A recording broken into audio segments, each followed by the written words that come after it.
ചെറുവിരലിലെ ഇടത് കൈയിലെ ചെറുവിരലിലെ നഖം കൊണ്ടാണ് മമ്മൂക്കാനെ വരച്ചത്.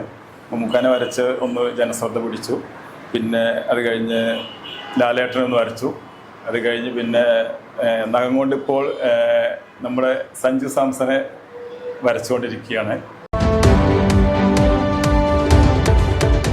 വ്യത്യസ്തമായ ചിത്രരചന കൊണ്ട് വരയുടെ ലോകത്ത് വർണ്ണവിസ്മയം തീർത്ത ഒരു അതുല്യ പ്രതിഭയുണ്ട് പെരിന്തൽമണ്ണ താഴേക്കോട്. ഇന്ന് ചാനൽ 10 പ്രേക്ഷകരോട് മനസ്സ് തുറക്കുന്നത് ലുലു താഴേക്കോട് എന്ന അതുല്യ പ്രതിഭയാണ്.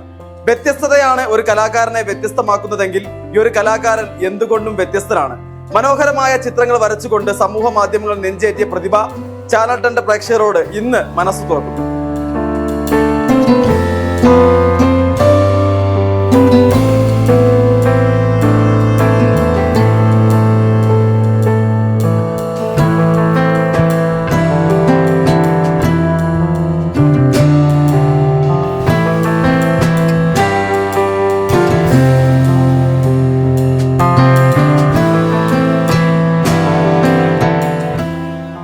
എന്തായാലും ഒരുപാട് കാലമായിക്കൊണ്ട് വളരെ വ്യത്യസ്തമായ ചിത്രങ്ങൾ പ്രേക്ഷകർക്ക് സമ്മാനിച്ചുകൊണ്ട് ജൈത്രയാത്ര തുടരുകയാണല്ലോ. എങ്ങനെയാണ് ഈ ഒരു ചിത്രരചനയുടെ ലോകത്തേക്ക് കടന്നു വന്നിട്ടുള്ളത്? ചെറുപ്പം മുതലേ ചിത്രങ്ങൾ വരയ്ക്കാൻ നല്ല താല്പര്യമായിരുന്നു. പിന്നെ ഫൈൻ ആർട്സ് കോളേജ് കഴിഞ്ഞു. അത് കഴിഞ്ഞ് ജോലിയുടെ ഭാഗമായി കരിങ്ങലത്താനിയിൽ ലുലു ആർട്സ് എന്നൊരു സ്ഥാപനം തുടങ്ങുകയാണ് ഉണ്ടായത്. പിന്നെ സമയം കിട്ടുമ്പോഴൊക്കെ വരയ്ക്കുമായിരുന്നു. പിന്നെ സോഷ്യൽ മീഡിയയിൽ ഓരോ വിശേഷങ്ങൾക്കും അനുസരിച്ചുള്ള ചിത്രങ്ങൾ വരച്ച് പോസ്റ്റ് ചെയ്യുമായിരുന്നു. ഞാൻ തുടക്കം ചോദിച്ചതുപോലെ വ്യത്യസ്തമായ രചനകൾ തന്നെയാണല്ലോ കൂടുതൽ നിങ്ങളെ വ്യത്യസ്തനാക്കിയത്. എങ്ങനെയാണ് ഇത്തരം വ്യത്യസ്തത തിരഞ്ഞെടുത്ത് തുടങ്ങിയത്? അത് സോഷ്യൽ മീഡിയയിലൊക്കെ പോസ്റ്റ് ചെയ്യാൻ വേണ്ടി ഓരോ വിശേഷങ്ങൾക്കും അതിനനുസരിച്ചുള്ള ചിത്രങ്ങൾ വരച്ച് പോസ്റ്റ് ചെയ്യാറുണ്ട്. അപ്പോൾ എന്തെങ്കിലും ഒരു എൻ്റേതായിട്ടുള്ളൊരു വെറൈറ്റി ആയിട്ട് വരയ്ക്കാനുള്ള ആഗ്രഹത്തിൽ ഇടത് കൈയിലെ ചെറുവിരലിലെ നഖം കൊണ്ട് വരച്ചു. അത് സമൂഹ മാധ്യമം ഏറ്റെടുത്തു. ചെറുവിരലിലെ ഇടത് കൈയിലെ ചെറുവിരലിലെ നഖം കൊണ്ടാണ് മമ്മൂക്കാനെ വരച്ചത്. മമ്മൂക്കാനെ വരച്ച് ഒന്ന് ജനശ്രദ്ധ പിടിച്ചു. പിന്നെ അത് കഴിഞ്ഞ് ലാലേട്ടനെ ഒന്ന് വരച്ചു. അത് കഴിഞ്ഞ് പിന്നെ നഖം കൊണ്ടിപ്പോൾ നമ്മുടെ സഞ്ജു സാംസനെ വരച്ചുകൊണ്ടിരിക്കുകയാണ്.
പ്രധാനമായും താങ്കളുടെ കൂടുതൽ ചിത്രങ്ങളും ഏറ്റവും അധികം സമൂഹ മാധ്യമങ്ങൾ ഏറ്റെടുത്തിട്ടുള്ളത് പ്രധാനപ്പെട്ട സ്പെഷ്യൽ ദിവസങ്ങളിലാണല്ലോ. അത്തരം ദിവസങ്ങൾ ഇത്തരം രചനകൾക്ക് തിരഞ്ഞെടുക്കാനുള്ള കാരണം എന്താണ്? അത് അധികവും ഞാൻ ഓരോ വിശേഷങ്ങൾക്ക് ആണ് വരയ്ക്കാറ്. കാരണം ഫ്രണ്ട്സിനൊക്കെ ഒന്ന് വിഷ് ചെയ്യാൻ വേണ്ടിയിട്ട് ഇപ്പോൾ ഓണം, പെരുന്നാൾ, ക്രിസ്മസ്, ഈസ്റ്റർ അങ്ങനെയുള്ള വിശേഷ ദിവസങ്ങളിൽ ഇപ്പോൾ വിഷുവിന് എടുത്ത് വരച്ചിരുന്നു. അപ്പോൾ എൻ്റെ ഒരു ആശംസയോടുകൂടി ഒരു വര, അതുകൊണ്ടാണ് അങ്ങനെ വരയ്ക്കാറ്.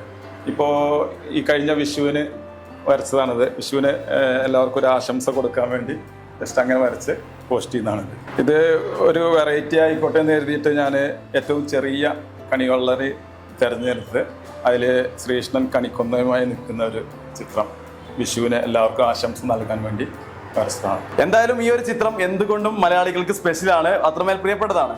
ഈ ഒരു ചിത്രം എത്ര സമയമെടുത്താണ് പൂർത്തീകരിച്ചിട്ടുള്ളത്? ഇത് ഒരു 1.5-2 മണിക്കൂർ. അതായത് മറ്റു വർക്കുകൾ ചെയ്യുമ്പോൾ അതിൻ്റെ ഇടയ്ക്കുള്ള ഗ്യാപ്പിൽ അങ്ങനെ വരയ്ക്കുന്നതാണ്. കറക്റ്റ് സമയം അതുകൊണ്ട് പറയാൻ പറ്റില്ല. ഒരു 1.5-2 മണിക്കൂർ എടുത്തിട്ടുണ്ടാവും. എന്തായാലും 26 വർഷക്കാലത്തിൽ അധികമായിക്കൊണ്ട് ഈ ഒരു മേഖലയിൽ സജീവ സാന്നിധ്യമാണല്ലോ. എങ്ങനെയാണ് കുടുംബവും അതോടൊപ്പം തന്നെ പ്രിയപ്പെട്ടവരും സുഹൃത്തുക്കളും ഒക്കെ ഈ ഒരു മേഖലയിൽ താങ്കൾക്ക് നൽകുന്ന പിന്തുണ? എല്ലാവരും പ്രത്യേകിച്ച് കുടുംബം ഫുൾ സപ്പോർട്ടാണ്. ഇപ്പോൾ എൻ്റെ ചില റീലുകളിൽ എല്ലാവരും ഉണ്ടാകാറുണ്ട്, അമ്മയും വൈഫും പിള്ളേരും എല്ലാം അവരും കൂടാറുണ്ട്. ഇപ്പോൾ ഓണസദ്യയിൽ അവരെല്ലാവരും ഉണ്ട്. എല്ലാവരും ഫ്രണ്ട്സും ഫാമിലീസും എല്ലാവരും നല്ല സപ്പോർട്ടാണ്. എന്തായാലും ഈ ഒരു ഓണക്കാലത്ത് നിങ്ങൾ മലയാളികൾക്ക് ഒരു സ്പെഷ്യൽ ഓണസദ്യ കൊടുത്തിട്ടുണ്ടായിരുന്നു. എന്തായിരുന്നു ആ ഒരു സദ്യയുടെ പ്രത്യേകത? കഴിഞ്ഞ ഓണത്തിന് മലയാളികൾക്ക് ഒരു സ്പെഷ്യൽ ഓണാശംസ എന്നുള്ള രീതിയിൽ ഞങ്ങൾ ഫാമിലീസ് എല്ലാവരും കൂടെ ചേർന്ന് ഒരു ഒറിജിനൽ വാഴയിലയിൽ ഒരു ഓണസദ്യ വരയ്ക്കുകയാണ് ഉണ്ടായത്. അത് ജനങ്ങൾ ഏറ്റെടുത്തു. നമ്മൾ ഏതൊരു മേഖലയാണെങ്കിലും ഒരുപാട് വർഷങ്ങൾ അതേ മേഖലയിൽ ചുവട് ഉറപ്പിക്കുമ്പോൾ കൃത്യമായ ഉദ്ദേശ ലക്ഷ്യങ്ങളും ആഗ്രഹങ്ങളും ഒക്കെ ഉണ്ടാവും. എന്താണ് ഈ ഒരു മേഖലയിലെ നിങ്ങളുടെ തുടർന്നുള്ള ആഗ്രഹങ്ങൾ? വളർന്നു വരുന്ന തലമുറയ്ക്ക് കലയെ ആസ്വദിക്കാനും കലയെക്കുറിച്ച് കൂടുതൽ പഠിക്കുവാനും എല്ലാ പ്രായത്തിലുള്ള ആൾക്കാർക്കും കല ആസ്വദിക്കാനും ആയിട്ട് ഒരു ആർട്ട് ഗാലറി സ്ഥാപിക്കണം എന്നാണ് എൻ്റെ ഒരു ആഗ്രഹം. അതിനായിട്ടുള്ള ഒരു തയ്യാറെടുപ്പിലാണിപ്പോൾ. അതിന് എല്ലാ ആൾക്കാരുടെയും പിന്തുണ ഞാൻ ആഗ്രഹിക്കുന്നു. 26 വർഷക്കാലമായി കരിങ്കലത്താനയിൽ ലുലു ആർട്സ് എന്ന സ്ഥാപനം നടത്തുകയാണ്. അപ്പോൾ ഈ സ്ഥാപനത്തിൽ തന്നെയാണ് ഒരു ആർട്ട് ഗാലറി സ്ഥാപിക്കണം എന്നുള്ള ഒരാഗ്രഹം.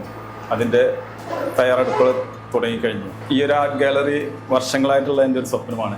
എല്ലാവരും എൻ്റെ കൂടെ ഉണ്ടാവും എന്നുള്ള പ്രതീക്ഷയോടെ. എനിക്ക് ഇത്രയും നേരം നിങ്ങളോട് സംസാരിച്ചതിൽ നിന്ന് മനസ്സിലായ ഒരു കാര്യം, നിങ്ങൾ എല്ലാ ദിവസവും ഓരോ ദിവസവും ആലോചിക്കുന്നത് ഇന്ന് എന്ത് വ്യത്യസ്തമായി ചെയ്യാമെന്നാണെന്ന് തോന്നുന്നുണ്ട് അല്ലേ? അങ്ങനെ തന്നെയാണല്ലോ കാര്യങ്ങൾ. അപ്പൊ എന്താണ് ഇനിയുള്ള വ്യത്യസ്തമായ പരീക്ഷണങ്ങൾ? സത്യം പറഞ്ഞാൽ എന്നും ഓരോ ചിത്രം വരയ്ക്കണം എന്നാണ് ആഗ്രഹം. അപ്പോൾ ഇന്ന് നമ്മുടെ മനസ്സിൽ തട്ടിയ ഒരു പ്രത്യേകതരം ഒരു സീൻ സാധാരണ വരയ്ക്കാറുണ്ട്. ഇന്നത്തെ കാഴ്ച എന്ന് പറഞ്ഞിട്ട് വരയ്ക്കാറുണ്ട്. പക്ഷെ അതൊന്നും വരയ്ക്കാൻ സാധിക്കാറില്ല. മറ്റ് ജോലി തിരക്ക് കാരണം സാധിക്കാറില്ല. ഇനി അത് തുടരണം എന്നാണ് എൻ്റെ ആഗ്രഹം. വ്യത്യസ്തതയാണ് ഒരു കലാകാരനെ വ്യത്യസ്തനാക്കുന്നതെങ്കിൽ എന്തുകൊണ്ടും ഈ ഒരു കലാകാരൻ വ്യത്യസ്തമാണ്. അത്രമേൽ പ്രിയപ്പെട്ട ഒരുപാട് താരങ്ങളെ വരച്ചുകൊണ്ട് ഈ കലാകാരൻ കലയുടെ ലോകത്ത് വളരെ വ്യത്യസ്തനായി മാറുകയാണ്. ഇനിയുള്ള കലാജീവിത യാത്രയിൽ ഒരുപാട് മുന്നേറണമെന്നാണ് താഴേക്കോടിന്റെ അഭിമാനമായ ലുലു എന്ന ഈ ഒരു അതുല്യ പ്രതിഭ ആഗ്രഹിക്കുന്നത്. അദ്ദേഹത്തിന്റെ കലാജീവിത യാത്രയ്ക്ക് എല്ലാവിധ ആശംസകളും അറിയിച്ചുകൊണ്ട് കരിങ്കല്ലത്താണി ലുലു ആർട്സിൽ നിന്നും ക്യാമറമാൻ ഷനു അരീക്കോടിനൊപ്പം അജ്നാസ് കുടരഞ്ഞി, ചാനൽ 10 പെരിന്തൽമണ്ണ. ഇനി നിങ്ങളുടെ എല്ലാ സാമ്പത്തിക ആവശ്യങ്ങൾക്കും ഒരു വഴിയുണ്ട്. UGS gold loan.